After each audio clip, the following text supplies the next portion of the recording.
Hey guys, स्वागत है आप सभी का स्टडी ऑरा चैनल पर, जहां पर हम देख रहे हैं 3000 एमसीक्यू एमपी जीके के, जो कि एमपीपीएससी 2026 में आपके बहुत काम आएंगे। डेली 10 मिनट्स रिवीजन, इस वीडियो के थ्रू आप हर टॉपिक का एमपीपीएससी के रिवीजन कर सकते हैं। डेली 10 मिनट एक बार इस सीरीज को दीजिए, जिससे क्या होगा कि आपका रोज रिवीजन होता रहेगा। तो मैंने ऑलरेडी और भी वीडियोस अपलोड कर चुकी हूँ। अगर आप वो उन्हें भी देखना चाहते हैं तो चैनल पर जाकर देख सकते हैं। तो चलिए स्टार्ट करते हैं। 192 क्वेश्चंस हम ऑलरेडी कर चुके थे, अब 193 से स्टार्ट करना है। तो चलिए सॉल्व करना स्टार्ट करते हैं। 193rd क्वेश्चन, मध्य प्रदेश की स्थापना इस तारीख को हुई थी। तो 1 नवंबर 1956, 1 नवंबर 1956 को हुई थी। इसके बाद पुनर्गठन से पूर्व भोपाल राज्य क्या था? तो भोपाल राज्य सी स्टेट का भाग था। पुनर्गठन मतलब मध्य प्रदेश का जब गठन हुआ उसके पहले जो मध्य प्रदेश राज्य था वो 3 भागों में विभाजित था, स्टेट ए, स्टेट बी और स्टेट सी। तो स्टेट ए में सेंट्रल प्रोविंस और बरार आता था, जिसकी राजधानी नागपुर हुआ करती थी। और जो महाकौशल रीजन मतलब जबलपुर था वो पार्ट ए का पार्ट था, याद रखिएगा। फिर पार्ट बी में मध्य भारत आता था, जिसकी राजधानी ग्वालियर और इंदौर दो राजधानी बनाई गई थी। तो 6 महीने में ये शिफ्ट होती रहा मतलब शिफ्ट होती थी। इसके बाद पार्ट सी, जिसमें विंध्य प्रदेश आता था, उसका कैपिटल रीवा था। और जो भोपाल था वो पार्ट सी के ही अंडर में था, मतलब पार्ट सी का ही भाग था भोपाल। इसके बाद नेक्स्ट क्वेश्चन पे चलते हैं। सही कथन को चुनिए। तो स्टेट ए की राजधानी रीवा थी, नहीं, स्टेट ए की राजधानी नागपुर थी।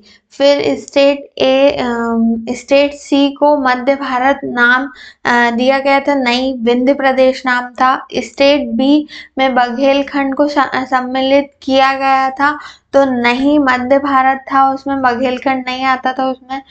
फिर नेक्स्ट है स्टेट बी की 2 राजधानी। तो हाँ, ये सही है। स्टेट बी की 2 राजधानी थी, एक ग्वालियर और एक इंदौर, जो कि शिफ्ट हुआ मतलब 6 महीने में शिफ्ट होती थी। इसके बाद महाकौशल क्षेत्र किस स्टेट में आता है? तो मैंने अभी आपको थोड़ी देर पहले बताया कि महाकौशल रीजन स्टेट ए का पार्ट था। स्टेट ए की राजधानी क्या थी? नागपुर थी। इसके बाद जो कि स्टेट ए जो था वो सेंट्रल प्रोविंस और बरार वाला रीजन था। इसके बाद 197 क्वेश्चन, पुनर्गठन के समय ली गई सिरोंज तहसील किसका हिस्सा बनी? तो सिरोंज तहसील जो है वो विदिशा का हिस्सा बनी। पहले कोटा का हिस्सा, मतलब पहले ही कोटा डिस्ट्रिक्ट में आती थी सिरोंज, पर जब वो एमपी में आई तो विदिशा डिस्ट्रिक्ट में आ गई। फिर मध्य प्रदेश में छत्तीसगढ़ के गठन के पश्चात कितने जिले बच गए थे? मतलब कितने जिले बचे छत्तीसगढ़ अलग होने के बाद? तो 45 जिले बचे थे। इसके बाद वर्तमान में मध्य प्रदेश में कुल कितने जिले हैं? तो याद रखिए 55 जिले हैं।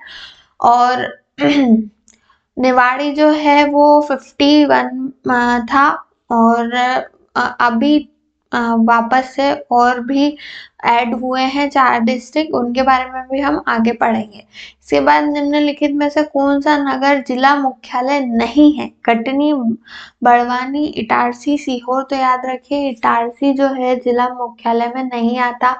याद रखिए इटारसी सबसे बड़ा जंक्शन है एमपी का, क्योंकि उस इटारसी में चारों तरफ की जो ट्रेनें हैं, चारों दिशाओं से ट्रेनें आती हैं, इसीलिए एमपी का सबसे बड़ा अगर जंक्शन पूछा जाए तो इटारसी ही है। इसके बाद किन जिलों का समूह बुंदेलखंड क्षेत्र में आता है? तो इसमें से हमें देखना है तो टीकमगढ़, दमोह और छतरपुर जो है ये बुंदेलखंड रीजन में आता है। मध्य प्रदेश में 2003 में नवनिर्मित जिले में शामिल है, तो बुरहानपुर शामिल है। ये बुरहानपुर जो है 2003 में बना था।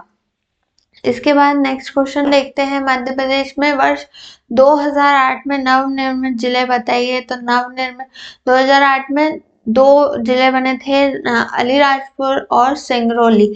सिंगरौली 50वां जिला बना था एमपी का, ठीक है। तो सिंगरौली को एनर्जी हब ऑफ एमपी भी बोला जाता है। इसके बाद मध्य प्रदेश का सिंगरौली को लाइट हाउस ऑफ एमपी भी बोला जाता है। क्यों? क्योंकि उसके कोयले के कारण जो कोयला है वो बहुत ज्यादा मात्रा में सिंगरौली में पाया जाता है। फिर आता है मध्य प्रदेश का नव स्थापित 52वां जिला कौन सा बना। तो 52वां जिला जो बना है वो निवाड़ी बना है। इसके बाद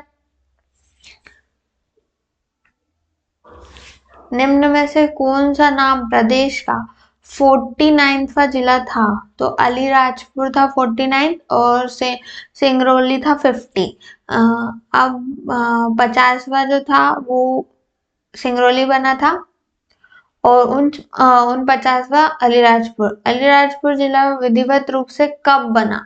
तो 17 मई 2008 को अलीराजपुर बना था। निम्न में से कौन सा जिला प्रदेश का 50वां जिला बना। तो सिंगरौली बना था 50वां जिला। 2008 में प्रदेश का 50वां जिला बना सिंगरौली किस जिले से पार्थक किया गया था। तो सिंगरौली को किस से अलग किया गया था? सीधी से अलग किया गया था। सिंगरौली जिला इस तिथि को विधिवत स्थापित किया गया था। सिंगरौली कब स्थापित किया गया था? 24 मई को। और 17 मई को क्या? अलीराजपुर। अब इसके बाद मध्य प्रदेश के मुख्यमंत्री शिवराज सिंह चौहान ने किस जिले को भारत का सिंगापुर बनाने की घोषणा की थी। तो सिंगरौली को भारत का सिंगापुर बनाने की घोषणा की गई थी। अब इसके बाद नेक्स्ट देखते हैं, मध्य प्रदेश का नव स्थापित 52वां जिला कौन सा है। तो निवाड़ी 52वां जिला है। कब बसा? 1 नवंबर 2018 को इसकी स्थापना की गई। इसके बाद निवाड़ी जिला किस जिले से पार्थक करके बनाया गया है। तो निवाड़ी जो है वो टीका।